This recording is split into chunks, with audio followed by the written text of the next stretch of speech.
اگر آپ کو ایمان اور یقین حاصل ہو تو پھر دعا کریں اللہ اس پر استقامت عطا فرمائے، پھر اس پہ ڈٹ جائے۔ نبی پاک صلی اللہ علیہ وسلم نے فرمایا میں اس بات کا خوف نہیں کرتا کہ میری امت کمزور ہو جائے گی، اس بات کا ڈر نہیں کہ پیسے ختم ہو جائیں، نہ یہ خوف ہے کہ بھوکی مرے گی۔ حضور کس بات کا خوف ہے؟ تو نبی پاک نے فرمایا خوف یہ ہے کہ ان کا یقین کمزور ہو جائے گا۔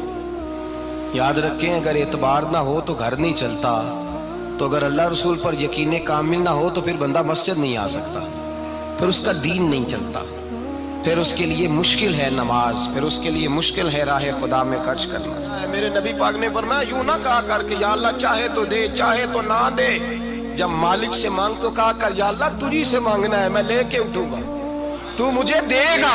فرمایا جتنا تیرا یقین کامل ہوگا اتنا ہی اللہ تجھے جھولی بھر کے عطا فرمائے گا۔ کمزور سا مسلمان، لڑکھڑاتا سا مسلمان دیکھتا ہوں کرتا ہوں، اور یہ بھی نہ دیکھا کریں بھائی ایمان یقین کو استقامت کے درجے پہ لیں، یہ نہ دیکھا کریں کہ وہ کیسے دے گا، وہ کسی وسیلے کا محتاج نہیں ہے، وسیلے کو پسند کرتا ہے، پر وسیلے کا محتاج وہ بغیر وسیلے کے بھی دے دیتا ہے۔ ہر آدمی ماں باپ کے ذریعے پیدا ہوتا ہے، اگر پیدا کرنا چاہے تو جناب عیسیٰ کو بغیر باپ کے پیدا کر دیتا ہے، اگر پیدا کرنا چاہے تو حضرت آدم کو بغیر ماں اور باپ کے پیدا کر دیتا ہے۔ جب یقین رکھے، یقین قرآن مجید پڑھیے، حضرت موسیٰ علیہ السلام فرعون کے دربار میں کھڑے ہیں، چاروں جانب دشمن ہی دشمن ہے، جادوگر آ گئے، انہوں نے سانپ چھوڑے، حضرت موسیٰ کے ہاتھ میں ڈنڈا تھا۔ حضرت موسیٰ کہتے ہیں یا اللہ کیا کروں؟ تو اللہ تعالیٰ نے فرمایا اپنا عصا پھینک دو۔ کہنا چاہیے تھا نا کہ یا اللہ ایک ہی تو شے ہے، اتنے سانپ ہے، بچانے کے لیے ڈنڈا ہے وہ پھینک دوں؟ ڈنڈا پھینکا جاتا ہے، سانپ کو دیکھ کر کے قابو کیا جاتا ہے۔ یہ میرا اور آپ کا ذوق ہے نا، لیکن انبیاء کرام کا انداز ملاحظہ کیجئے میرے عزیزو۔ اللہ فرماتے ہیں ڈنڈا، اے موسیٰ ڈال دے اپنا عصا۔ پہلے نہیں فرمایا کہ سانپ بن جائے گا، فرمایا بس تو ڈال دے۔ میں اور آپ ہوتے ہیں تو سام سامنے ہے، ڈنڈا ہاتھ میں ہے، ہم کہیں گے عجیب بات ہے، یہی تو دفاع کی چیز ہے، اسی کو ڈال دوں تو بچوں گا کیسے؟ کہا ڈال دو، تو حضرت موسیٰ نے ڈال دیا، کہا میرے رب کا حکم ہے تو میرے لیے بہتر ہی ہوگا۔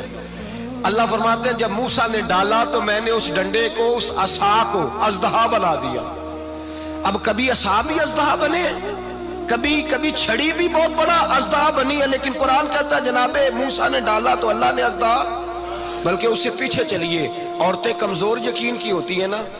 جناب موسیٰ پیدا ہوئے تو اللہ فرماتے ہیں میں نے موسیٰ کی ماں کے دل میں بات ڈالی، ماں کے دل میں، صندوق میں ڈال کے تو اس کو دریا میں بہا دے۔ اور بھائی صندوق میں کہہ سکتے ہیں نا آکسیجن کیسے جائے گی، اور دریا میں بچے بچنے کے لیے ڈالے جاتے ہیں کہ ڈوبنے کے لیے ڈالے جاتے ہیں؟ ماں کے دل میں یقین کمزور نہیں تھا ماں کا۔ انبیاء کے ماں باپ موحد ہوتے ہیں، دین کو ماننے والے، ماں کے دل میں اللہ نے بات، اللہ قرآن میں کہتے میں نے وحی کی، میں نے القاء کیا، میں نے بات ڈالی۔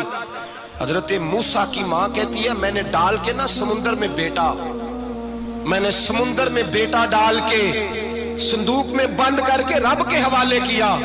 آپ فرماتے ہیں میرے مالک کا بھروسہ کیا تو پھر میرے مالک کا کام دیکھو، کمال دیکھو، میں نے دریا میں ڈالا، اللہ نے فرعون کے گھر میں میرے بیٹے کی پرورش کرا دی۔ یہ یقین کہ حضرت موسیٰ کے پاس قوم آئی، قرآن پڑھیے، کہ جناب پانی چاہیے، وَإِذِ اسْتَسْقَىٰ مُوسَىٰ لِقَوْمِهِ، موسیٰ نے اپنی قوم کے لیے پانی مانگا، ہم نے کہا فَانْفَجَرَتْ مِنْهُ اثْنَتَا عَشَرَةَ عَيْنًا، اپنا ڈنڈا پتھر پہ مارو۔ عقل والا آدمی ہوتا تو اڑ جاتا، کہتا یا اللہ پتھروں سے بھی کبھی پانی نکلا ہے؟ اضرب بعصاک الحجر، مارو پتھر پہ ڈنڈا۔ اللہ کے نبی نے منٹ نہیں لگایا، ٹھا کر کے ڈنڈا لگایا، فَانْفَجَرَتْ مِنْهُ اثْنَتَا عَشَرَةَ عَيْنًا۔ اللہ فرماتے ہیں جناب موسیٰ نے ایک عصا مارا، میں نے 12 چشمے جاری کر دیے۔ تو لے تو اللہ کرتا ہے، اللہ کہتا ہے پڑھ نماز روزی دوں گا، کہتا ہے سوچتا ہوں۔ اللہ فرماتے ہیں آجا مسجد میں تیرا ہو جاؤں گا، کہتا ہے دیکھتا ہوں۔ رب فرماتا ہے تو میرے محبوب کی غلامی کر، میں تجھے محبوب بنا لوں گا۔ تو کہتا ہے تھوڑا بڑا ہو کے داڑھی رکھنی ہے، ابھی سیاںہ ہو کے میں ذرا سرٹیفکیٹ لے لوں اسرائیل سے کہ کتنے سالوں کے بعد آئیں گے، پھر شروع کروں گا۔ پروگرام بنا رہا ہے، ابھی تو ارادے میں ہے۔ اللہ کے پیغمبر کا ڈنڈا، اور اس سے زیادہ آگے بات ہو گئی، پیچھے فوج لگی ہوئی ہے فرعون کی، مجمع ہے، ہزاروں لاکھوں کا لشکر لے کے، تلواریں نیزے، فرعون پیچھے، آگے دریا آ گیا۔ حضرت موسیٰ علیہ السلام کھڑے ہیں، اب کدھر جائیں؟ اللہ پاک نے فرمایا مارو ڈنڈا۔ کہاں؟ پانی پہ ڈنڈا مارو۔ اب حضرت موسیٰ علیہ السلام پانی پہ ڈنڈا مارے تو پانی ابھرے گا، اس سے زیادہ کیا ہوگا؟ پہلے پتھر پہ ڈنڈا مروایا تو پانی نکلا، اب پانی پہ ڈنڈا مروایا، فَإِذْ فَرَقْنَا بِكُمُ الْبَحْرَ فَأَنْجَيْنَاكُمْ وَأَغْرَقْنَا آلَ فِرْعَوْنَ۔ اللہ فرماتے ہیں موسیٰ نے پانی پہ ڈنڈا مارا تو میں نے پانی میں رستے بنا دیے۔ ایک جگہ ڈنڈا مارا تو پانی نکل آیا، دوسری جگہ عصا مارا تو پانی خشک ہو گیا، 12 چشمے بن گئے، 12 رستے بن گئے دریا میں سے۔ حضرت موسیٰ علیہ السلام گزر گئے اور اللہ فرماتے ہیں فرعون بھی آیا تو اسے میں نے غرق کر دیا، اور وہ کھڑا دیکھتا ہی رہ گیا کہ بنا کیا ہے۔ جب یقین کامل نصیب ہوتا ہے، اعتماد کی دولت اللہ دیتا ہے، جب انسان کو یہ انشراح صدر ہو جاتا ہے کہ میری نجات خدا کے حکم میں ہے اور رسول اللہ کے قدموں میں ہے، جب اسے یہ انشراح حاصل ہوتا ہے تو پھر نماز کا لطف آتا ہے۔